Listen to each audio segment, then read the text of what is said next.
nu gan day yëngu ci wàllu politique ca Guinée Conakry bokk ci ñi jàmmarloo ak Alpha Condé kon ci opposition ba la bokk Bawouri salaamaaleykum. maaleykum salaam. ñuy nuyu itam Georges Déthié Diop mi ñu fas yéene ci waxtaan wi élection présidentielle yu Guinée fii ak fukki fan la le 18 octobre am na fukki candidat ak ñaar bokkuloo ca lu tax yow bala ñoo sori bokkuloo ci liste candidat yi. bon ñun ñu nekk ci FNDC dañu wax que bu mënuñu fekke loolu parce que constitution bu amoon bu Alpha Condé dindi waxoon na ñaari mandat rek la président de la République mun a def mu yàq loolu pour defaat beneen constitution pour mu def un troisième mandat boobu mooy premier point deuxième point bi fichier électoral bi baaxul troisième point bi nit yu bëri rey nañ leen entre octobre 2019 et maintenant parce que ñooñu dañu nekkoon des protestataires pour empêcher mu def troisième mandat bu nu gisee loolu yëpp bu nu demee ci élection bi dafay mel ni ñu ngi dox ci yoon monsieur Alpha Condé dafay mel ni impunité bi dañ koy gën a disons consolider ci réew mi alors que il faut nu wone ne mënuñu jël yoon bu mun a yóbbu Guinée ci yoon bu mun a baax et puis dafay indi rek tës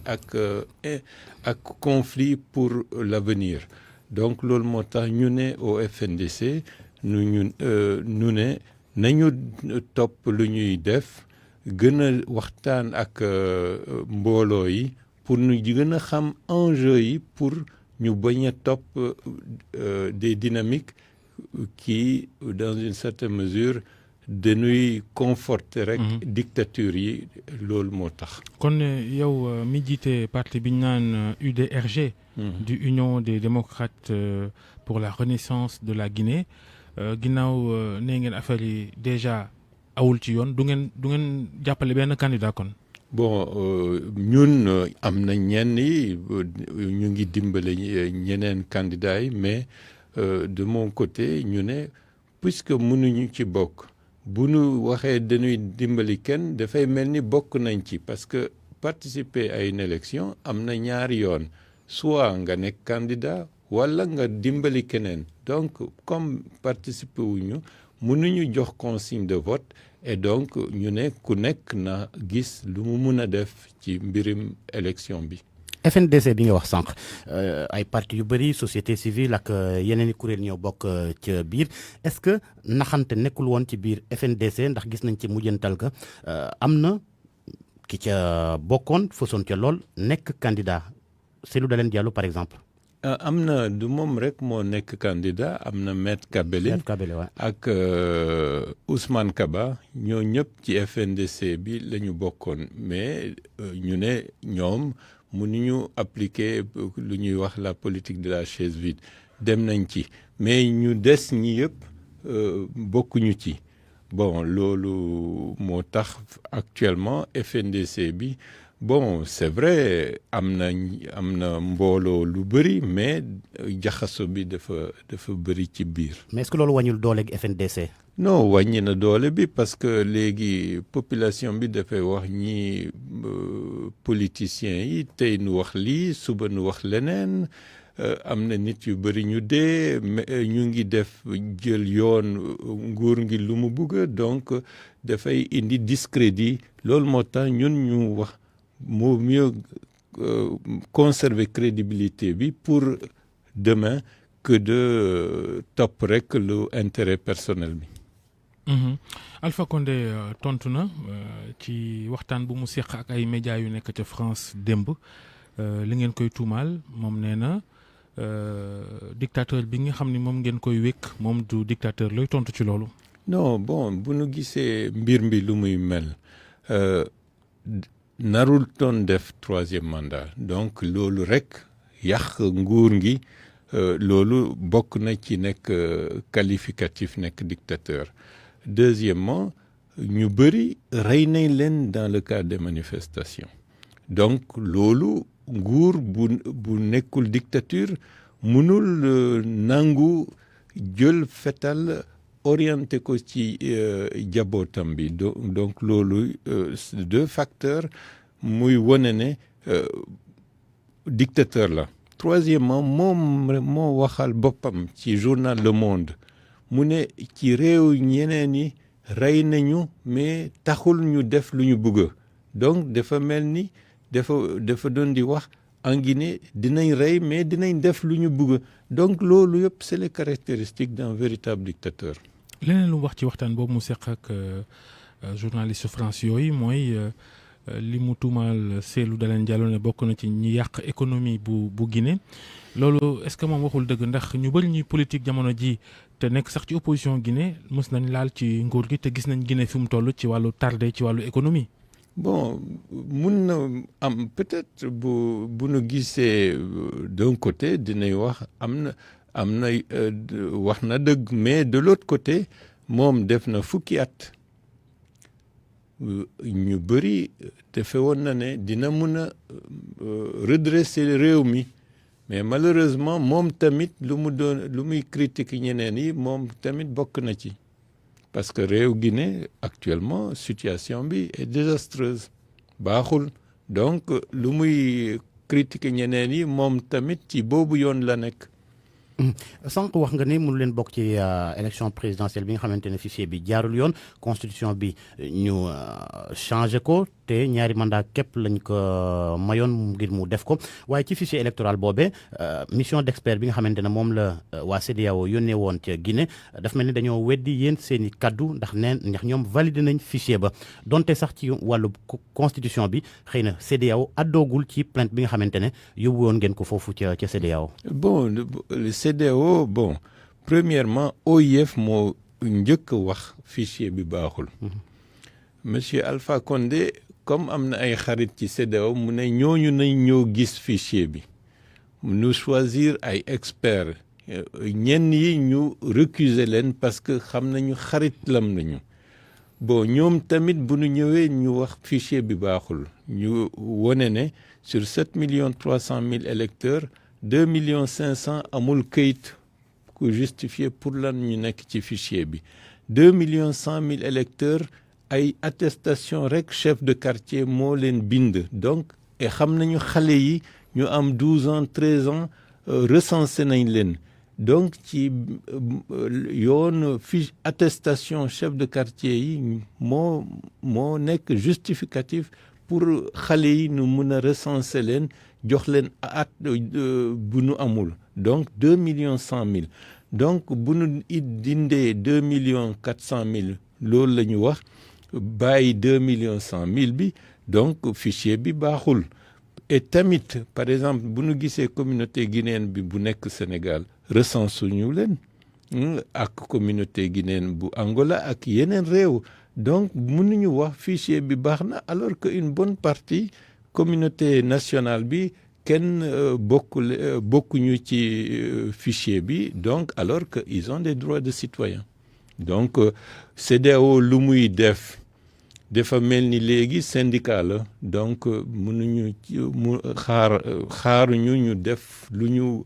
démocratique lu ñu bëgg et décision bi ak déclaration bu ñu def Conakry dafa jaadul et puis c'est dangereux pour l'avenir. ci wàllu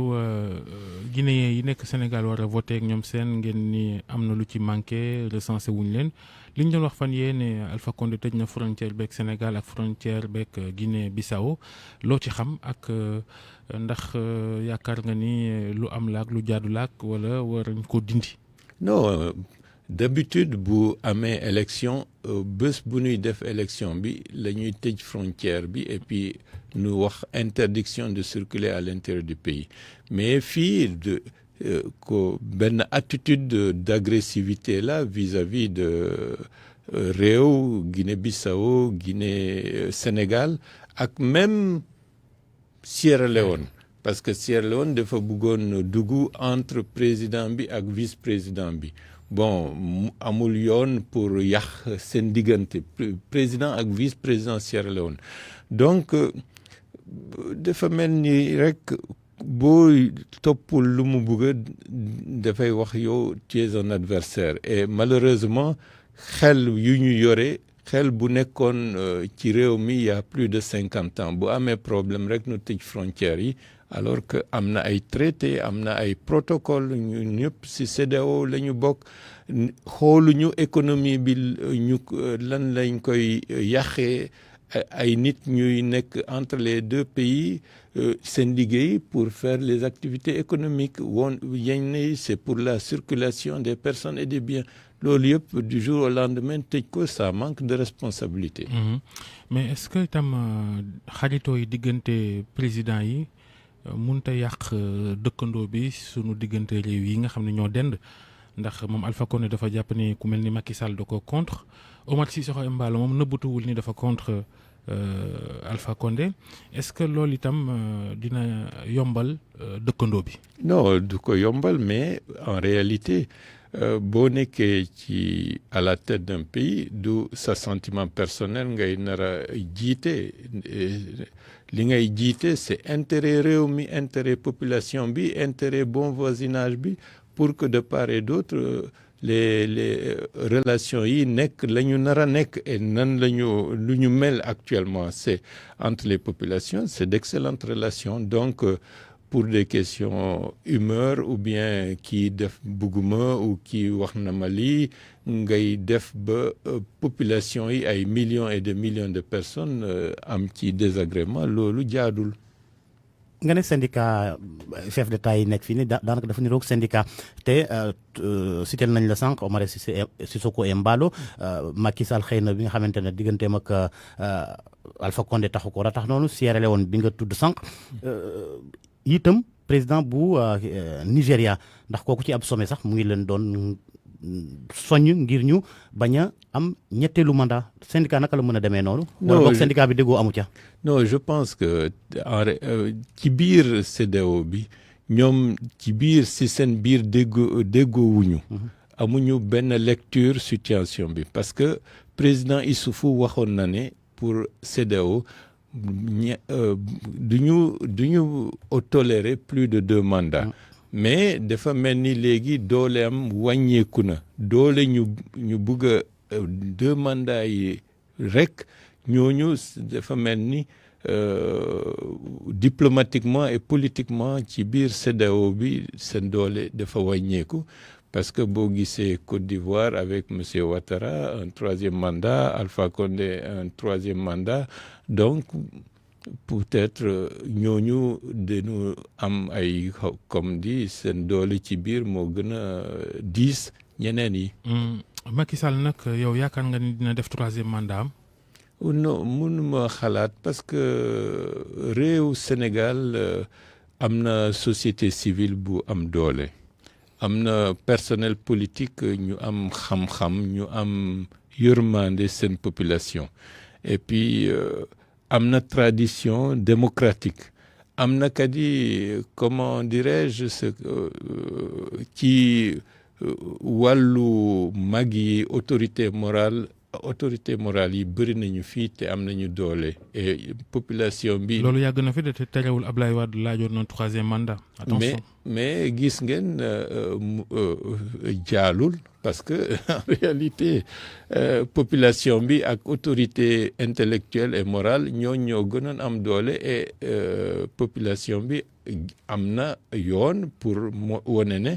le jour de l'élection dinañ wane ñoom lan la ñuy xalaat. est-ce que Guinée itam li jafeel yëf yi mooy du wàllu xeet ndax yow yaa ngi juddoo Pita ñeneen ñi nga xam ne ñoo bokk ak yow xeet di pël yi diggante Labé Timbi Madina et cetera ñii ñi ngi dëkk ci àll bi ñu leen di wax les forestiers ñoom Alpha Condé Malinké yi est-ce que wàllu xeet bokkul ci li bloqué développement Guinée ak itam di bokkul ci yokk fitna ci dëkk ba. bon li ngeen wax dëgg la parce que depuis indépendance bi ba léegi wax xeet rek la politiciens yi di gën a mettre en avant boo waxee rek kii bi ethnie la kële bële ethnie la alors qu'en réalité du noonu mooy problème bi c'est des situations sociales d'inégalité ak manque de démocratie ku ñëw ci nguur ngi rek même bu ñëwul nguur ngi grâce à xeetam bi dafay ñëw rek am ay clientèle xeetam bi après mu caporaliser ethnie bi pour wax ku ma laal c'est que ñu ngi laal nguur ban xeet et loolu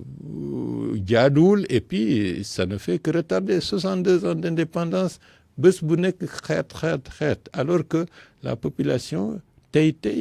xelam bi nekkul ci loolu les nit yi dañoo bëgg a am ay école am ay liggéey am ay sécurité am une pleine citoyenneté loolu la citoyen bëgg mais malheureusement classe politique bi xelam bi mooy logiciel bu nekk périmé la mais je pense mais loolu Alpha Condé rek parce que Cellou Dalein Diallo est-ce que mënuñ koo tuumaal ne moom it day jëfandikoo